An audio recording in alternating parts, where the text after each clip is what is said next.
Hello!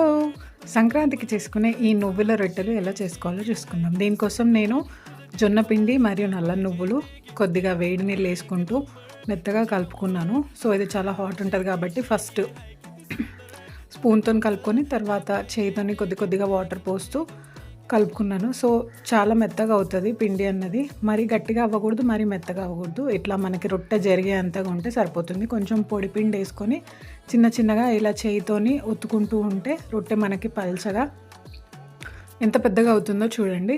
So, దీన్ని తీసేసి మనము పెనం మీద వేసేసుకోవడమే. చూడండి ఎక్కడ క్రాక్స్ లేకుండా నీట్‌గా ఉంది. సో, కొంచెం వాటర్ ఇలా చిలకరిస్తే కింద అన్నది మాడకుండా ఉంటుంది.